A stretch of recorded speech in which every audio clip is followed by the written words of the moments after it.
I love that film. That movie is my introduction to Canada. I had never seen a Canadian movie before. You seem very lived in, and it feels very Canadian. It is this kind of personal expression through that genre, Think of a movie like The Brood. He was going through a divorce when he made that movie, and that whole movie is just weirdly about like going through a custody battle, and it manifests itself into this story about rage giving birth, to these little rage kids. But what I like about that is in horror films, which I never like slasher movies. I didn't like movies where other people are being hurt and killed and, people with knives killing people. I just never liked that. But I like creature stuff. I love. I think that there's something very fun about it. And what I thought was so amazing about The Brood is that it was a personal monster movie. David Cronenberg was going through a divorce, and he had to share custody of his kid.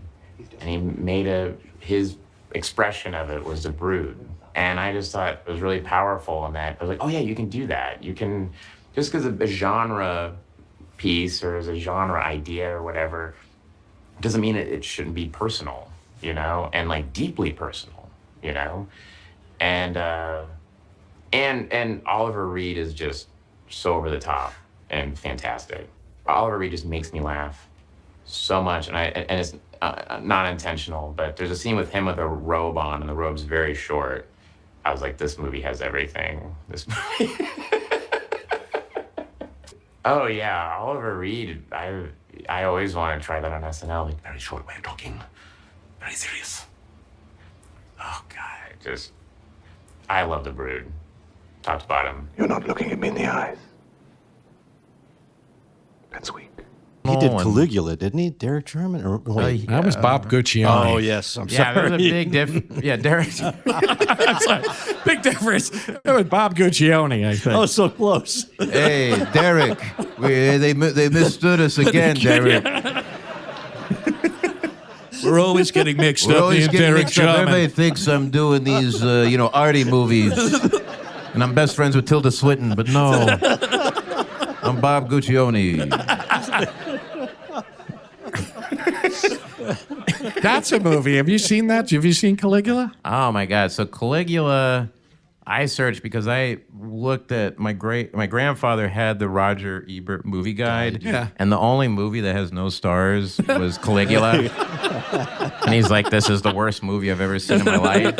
And his description of it was like, they give this guy a ton of food, and then they poke him with holes, and all the food comes out of his stomach. And I was like, well, I have to see this. And so I searched. It became like this kind of weird quest. Yeah, I bet. Especially in Tulsa. I grew up in Tulsa, Oklahoma, and it was like very strict. Like you couldn't see the tin drum in Tulsa, Oklahoma. Yeah. That's a weird fucking movie. It was a very strange movie. It's a very strange movie. And I mean, there was a lot. Poison. I remember Todd Haynes, the great Todd Haynes. Oh yeah, movie. that's a great Couldn't movie. find that one anywhere. And that was one of them, was Caligula. I was like, do you guys have Caligula? And like, we can't carry Caligula. This is Tulsa, Oklahoma. Where'd you finally manage to see it somewhere? I saw it, and this is like Last House on the Left. I went to New York and went to Times Square. I had a great moment. I went to Times Square, and I was looking for, it was like Caligula and these other movies that you couldn't find. And I remember this guy, my first interaction with a New Yorker, and he went, "Hey, Stretch, you gonna rent anything?" And I was like, "I don't think so." And he goes, "Then get the fuck out of my store." Because he wanted to close. No, I finally saw it, and it was kind of a letdown. It was kind of like, oh, this is like stupid. Yeah, the guy with the stomach, the food coming out, so very small. Very small part. I thought that was the whole movie.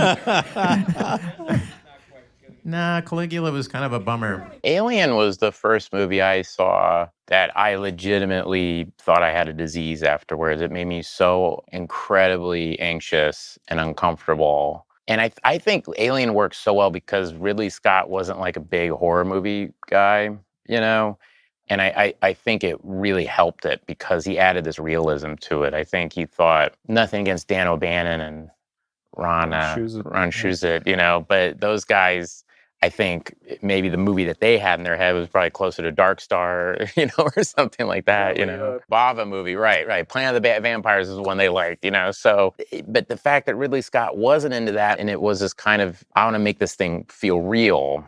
And the performances in that movie are phenomenal. I mean, the famous chest burster scene, I think the reason it's so potent is because of the lead up to it feels so natural. It almost feels like a documentary. I mean, it's the way he's covering it. It feels very lived in, and you feel like you're in that room and you're with these people. And what I think Ridley Scott does so brilliantly in Alien is tapping into making it feel so familiar to you. That scene is, you've been in a restaurant, you've been in a diner, you've seen something, maybe someone started choking, or someone has a heart attack, or there's something wrong, that awful feeling of when you're eating and you hear someone go, whoa, whoa, whoa, and you look over and, is there a doctor here, or whatever it is. That panic, it taps into that, and then it takes it into, what if the thing bursts out of the fucking thing? And so, it takes it to this other level, which is so brilliant. I mean, the other thing about Alien that I love is there's a moment at the end when she gets in the pod and you think she's okay, and the hand, comes out. And what he does? It's so good. No music. Even when the face hugger falls off screen, there's no sting there. There's nothing. It just falls on her. So even watching it, I was like, wait, I'm programmed as a movie goer to hear a sting, music sting. But when it didn't happen, it like reframed my brain or something, where you went, wait, well, that can't be. Shit, that is it. You know what I mean? And it made it 10 times scarier. I went, this guy's really fucking with me. And so, but when the hand comes out, and then any other movie, the alien would have attacked her and she would have fought it.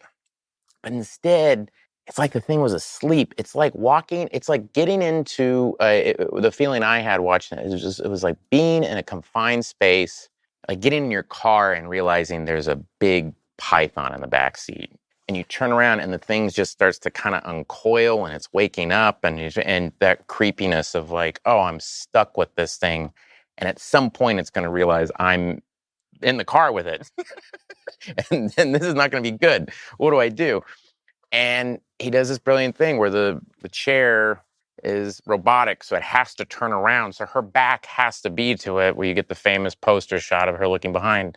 And the way it's out of her control, where it's all from her point of view. He set this whole thing up.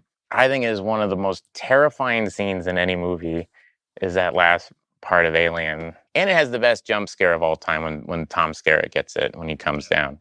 Because it goes from a wide shot, and the minute Tom Skerritt looks at it, cuts in real quick, and then, oh my God. But clearly I love Alien.